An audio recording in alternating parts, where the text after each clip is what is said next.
എന്താണെന്ന് വെച്ചാൽ ഞാൻ നിങ്ങൾക്ക് ഒരു പഴം കാണിച്ചു തരാൻ വേണ്ടിയിട്ടാണ് കേട്ടോ വന്നിട്ടുള്ളത്. അടിപൊളി ടേസ്റ്റ് ഉള്ള ഒരു പഴമാണ്. എൻ്റെ വീട്ടിലെ ഗൈസ് അത് മാത്രമുള്ള പഴമായിട്ട്. അപ്പം ഞാൻ കണ്ടപ്പോൾ നിങ്ങൾക്കും കൂടി കാണിച്ചു തരാമെന്ന് വിചാരിച്ചു കേട്ടോ. അടിപൊളി ടേസ്റ്റ് ഉള്ള ഒരു പഴം കേട്ടോ. എനിക്ക് ഭയങ്കര ഇഷ്ടമാണ്.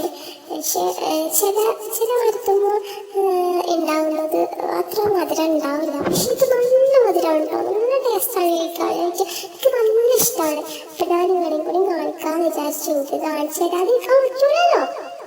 അപ്പം ഞാൻ നിങ്ങൾക്കും കൂടി കാണിച്ചു തരാൻ വിചാരിച്ചു. ഒന്ന് നോക്കിയൊക്കെ കണ്ടോ, ഒക്കെ ഒളിച്ചിരിക്കുന്നത് കണ്ടോ, ഇല മറഞ്ഞിങ്ങനെ ഇരിക്കുകയാണ്. അപ്പോൾ എന്താണെന്നറിയോ അതിൻ്റെ പേര്? നീലപ്പഴം എന്നാണ് കേട്ടോ.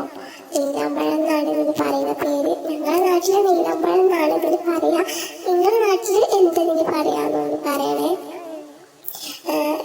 ഓരോ പഴത്തിന് പല പേരുകളാണല്ലോ പല നാട്ടിലും. അപ്പോൾ ഇതിന് ഞങ്ങളുടെ നാട്ടിൽ ഇതിന് നീലാമ്പഴം എന്നാ പറയാം. വേറൊരു പേര് ഞാൻ ഇതിന് കേട്ടിട്ടില്ല കേട്ടോ. നിങ്ങൾക്ക് അറിയുന്നുണ്ടെങ്കിൽ കമൻറ്റ് ചെയ്യണേ. നമുക്കറിയാലോ എന്തൊക്കെ പേരുകളാണ് ഇതിനുള്ളത്, നമുക്കറിയാലോ. അപ്പോൾ ഇത് നല്ല ടേസ്റ്റാണ്, നല്ല ഇഷ്ടമാണ് കേട്ടോ. അതുകൊണ്ടാണ് ഞാൻ ഇങ്ങനെ കാണിച്ചു തരാമെന്ന് വിചാരിച്ചത്. പിന്നെ ഇതിൻ്റെ പേര് വേറെ ഉണ്ടെങ്കിൽ അറിയുകയും ചെയ്യാമല്ലോ അത് വിചാരിച്ചിട്ടാണ്. പായസമാണ്